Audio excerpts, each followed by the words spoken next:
wacan oo wanaagsan kheerta hawada nagala socotay meel kasta oo aad joogtaan kusoo dhawaada qodobada wararkeena ugu doorka roon oo halkan aan ku faahfaahinayno hadduu eebba uu idmo. qodobada wararkeena ugu doorka roon waxaa kamid ah ra-iisul wasaaraha jamhuuriyadda federaalka soomaaliya mudane xamse cabdi barre oo weli aan soo magacaabin golihiisa wasiirada. qodobkaas oo faahfaahsan ayaad dhegaysan doontaan. waxaa kaloo qodobada wararkeena kamid ah qarax xoogan oo ka dhacay magaalada jowhar kaasoo la sheegayo in ay dhimasho iyo dhaawacba uu sababay. waxaa kaloo qodobada wararkeena ku jira madaxweynaha jamhuuriyadda federaalka soomaaliya mudane xasan sheekh maxamuud iyo ismaaciil cumar geelle oo arrimo dhowr ah isla gaadhay. qodobadeenaas oo faahfaahsan ayaad ku dhegaysanaysaan wararkeena, waxaana isha ku haya saaxiibkay cabdi oo inoo faahfaahin doona. soo dhawow cabdi. mahad colaado waa mahadsan tahay. haddaan ku hormarna madaxweynaha dowladda federaalk soomaaliya xasan sheekh maxamuud oo safaro fara badan ku bixinayay baryahan wadamada caalamka gaar ahaan africa iyo carabta, maanta wuxuu ku sugan yahay dalka jabuuti, wuxuuna la kulmayay ismaaciil cumar geele ilaa xalay oo halkaas ku kulansanaayeen. marka maanta shir jiraad ayay qabteen, waxayna ka wada hadleen in soomaaliya iyo jabuuti ay yihiin dad walaal ah, dad dhiig wadaago oo xiriir soo jirana leh, oo aan kala maarmin, oo dhaqan iyo diin wadaago. marka waxay leeyihin wax badan ayay shacabka soomaaliyeed iyo shacabka jabuuti ay ku walaaloobeen, haddana xiriir joogta ayaa ka dhexeeya. shacabka jabuuti iyo madaxweynaheedana aad iyo aad ayay u taageeraan dowladda soomaaliya, waxayna ku fikiraan mar walba qaabkii soomaaliya u noqon lahayd dowladda cageeda isugu taagto. marka xiriirka soomaaliya in aad dib loo wanaajiyo, maadaama madmadow fara badan oo soo kala dhexgalay muddooyinkii lasoo dhaafay oo xasan sheekh maxamuud oosan madaxweynaha ka ahayn wadanka, maxaa cabdullaahi farmaajona u haysta wadanka. marka mahado waxaa laleeyahay heshiis joogto ah iyo xiriir joogto ah, iska warqab joogto ah ayay micnaha ay ku ballameen labada dowladood. xasan maxamuudna xalay ilaa iyo maanta halkaas ayuu ku sugan yahay, iyadoo la rajeynayana caawa oo soo kormeeri doono oo soo joojin doono insha allah safarkiisa halkaas soo gabagabeyn doono, dibna ugu laaban doono magaalada muqdisho ama addis ababa midkood uu tegi doono. okay, waxyaalahay kala saxiixdeen ama ay ku heshiiyeen muxuu ahaa labadooda waxbay isla soo qaadeen. wallaahi horta mahadow waxyaabo qodobo oo rasmiya maysan sheegin, laakiin waxay kasoo hadal qaadeen ay aad micnaha diiradda u saareen inay amniga iska kaashadaan, dhaqaalaha kana faa'iidaysan lahayeen waxa wada qabsiga, maadaama ay ku wada yaalaan geeska africa, ayna yihiin dad soomaaliyeed oo xiriir soo jirana leh, dhaqan iyo diinna isku mid ahna leh, inay ka faa'iidaystaan geeska africa gaar ahaan gobolka dhan inay ka faa'iidaystaan wax wada qabsiga iyo wada ganacsiga iyo howlaha u yaalo dowladnimada soomaaliya iyo jabuuti sidii kor loogu soo qaadi lahaa. marka xiriirka in la wanaajiyo ayay inta badan ka wada hadleen, wayna isku soo dhawaadeen mahad colaadow. marka soomaaliya iyo jabuuti waxaa ka dhahay xiriir soo jireen oo walaaltimo, tii uun ayay sii adkeeyeen mahadow. ra-iisul wasaaraha jamhuuriyadda federaalka soomaaliya mudane xamse cabdi barre wuxuu la daahay magacaabitaanka golihiisa wasiirada, taas oo dadku ay isweydiinayaan sababta keentay in ay xilligan ay soo gaadhaan in ay wasiiradu magacaabitaankooda lala daaho. maxaa sababay in wasiirada la magacaabi waayo weliba waktigii loogu talagalayna uu dhammaado? walaa mahado horta doorashada markii la yiraahdo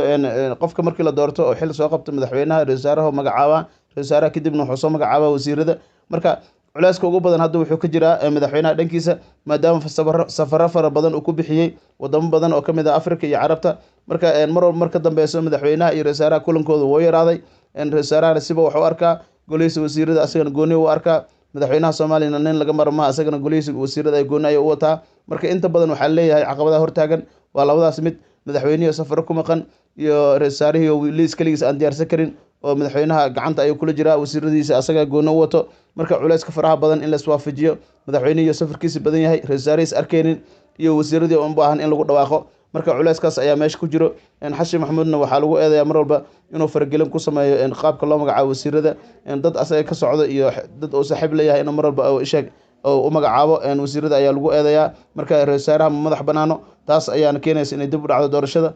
marka go-aan ma qaadan karo, laakiin inuu la shiro, go-aan la gaaro, wasiiradan markin qaabka beelaha loogu qaybin lahaa inay ka tashadaan, kadibna go-aan la gaaro ayaa isheg la sheegay. inkastoo wararka qaar ay leeyihiin xasan maxamuud wasiiradiisa way u qoran yihiinba.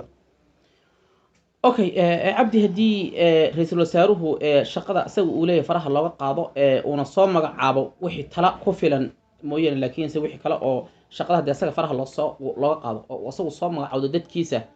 maxaa ka dhici? madaxweynuhu muxuu lugaha iyo faraha ugula jiraa banaanka mu ka qaado? horta madaxda isku mid maaha. madaxtinimada soomaaliya dad fara badan ayaa soo maray. ninka ra-isul wasaaraha xor ka dhigay oo ra-isul wasaaraha shaqadiisa toos u qabsaday ma jiro nin kale 30 sano oo lasoo dhaafay markii laga reebo maxaa cabdullaahi farmaajo oo xasan cali kheyre fursad u siiyey inuu ra-iisul wasaaraha iyo dadka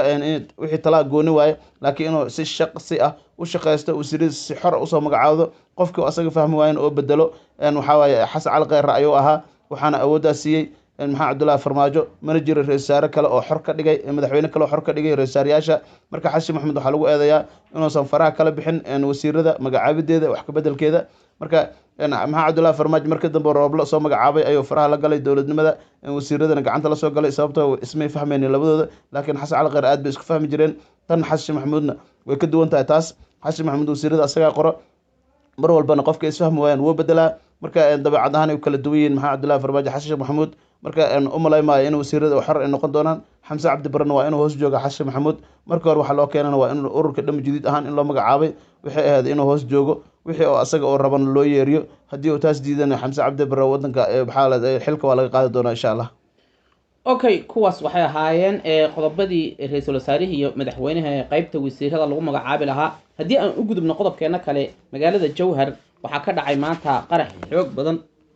waxaana uuna qaraxa uu sababay dhimasho iyo dhaawac fara badan ayagu maxaad kala socotaa wallaahi mahado horta qaraxaas u dhacay qaraxsi midaamna ayuu ahay gaari xamuul ah ayaa qarax ka buuxay ayaa leeyahay gaarigaasna shay qaraxi uu sameeyey meel ayuu ku dhacay marka nuurdoob meel yiraahdo ayaa halkaas ayuu qaraxu haleelay marka dad fara badan ayaa ku dhaawacmay dadka ku dhaawacmana waxaa ka mid ah wasiirka haweenka hirshabeelle caashe khaliif iyo wasiirka caafimaadka hirshabeelle cabdi macalin iyo guddoomiye ku-xigeenkii hore ee baarlamaanka maamulka hirshabeelle marwe canab axmed ciise iyo xildhibaan hore oo asagana loo yaqaano jeego kuwaas ayaa ku dhaawacmay waxaana la geeyay isbitaalka magaalada jowhar marka qaraxaas halkaas ayuu ka dhacay xamse cabdi barre oo ka daba hadlana wuxuu u tacsiyeeyey dadkii shacabka halkaas ku dhibaatoobay iyo dadkii ishaeg wasiirada iyo xildhibaanada ah halkaas dhib ka soo gaaray intii bugtana ilaahay inuu caafiyo ayuu ishaeg u rajeeyey marka halkaas ayuu maanta qaraxaas ka dhacay mahadoclaadow soomaaliyana waa mar walba qaraxyada iyo dhibaatadu way ka dhacaan marka waxaan leenahay ilaahay soomaaliya ha qaboojiyo waddo toosoo wanaagsanna ilaahay jidka ha ku toosiyo cabdi madaxweynaha jamhuuriyadda federaalka xasan sheekh maxamuud xilka intuu la wareegay amni ahaan aad buu u xumaaday magaalada muqdisho iyo agagaarkeeda wixii ka koobanba haddii uu noqdo xagga dilka gacanqaadka ama dhaca ama uy noqdaba ilaa qaraxyada ayaa al-shabaab weerashada ay soo qaadahayaan weli waxaad moodaa inuu ammaanku uu aad u xun yahay waxaana ammaan darro ah maxaa keenay markuu madaxweynuhu imaaday oo sababay wallahi horta mahado madaxweynaha weli howl muusan qabsanin madaxweynaha halka shaqo oo qabtay waa inuu safaro dibadda ku aaday midda labaadna waa inuu ra-iisul wasaare xamse cabdi barre soo magacaabay marka xamse cabdi barrena howsha meel laga bilaabo ma yaqaano sababta wasiiradii uma magacaawna taliyaasha ciidamada waa kuwii hore madaxweynihina safar ayuu ka bixi laayahay marka caqabada hadda hortaagan oo micnaha soomaaliya ay ku fariisan la-dahay waa xasan maxamuud safaradiisa haddii safarada soo gabgaboobaan oo wadanka dib ugu soo laabto xaaladdu way qaboobin kartaa wasiirada la magacaabi karaa hay-adaha amniga wax laga bedeli karaa marka wax badan ayaa isbedeli doona hadduu ilaah yihahdo laakiin hadda intuu safarada isdabajooga ku jiro iyo intaan wasiiradii iyo xilalka taliyaasha aan la magacaabin waxba ina hagaagayan umalay maayo soomaaliya waxaa leeya ilaahay ha jaheeyo dhibaatadana ilaahay ka saaro isqabqabsigan faraha badan oo mar walbana dowlad walba imaadaba dowladda kale ay isqabsato iyo mucaaradka ay qoorta ugu jiraan ilaahay ha ka fududeeyo dowladda caadilan ilaahay wadanka ha ka dhigo mid walba oo imaado midda ugu fiicsaneed ugu wanaagsaneedna mid walba midda kasii dambeysa ilaahay ha ka dhigo mahdow okay kuwaas waxay ahaayeen qodobada wararkeenii oo ugu dambeeyey waxaana inoo falanqeynhayay saaxiibkay cabdi oo badanaaba wixii war oo inaga imaada wadanka gudihiisa iyo dibadiisaba noo falanqeeya kheerta hawada nagala socotay saas iyo kulanti dambe oo wacan wanaagsan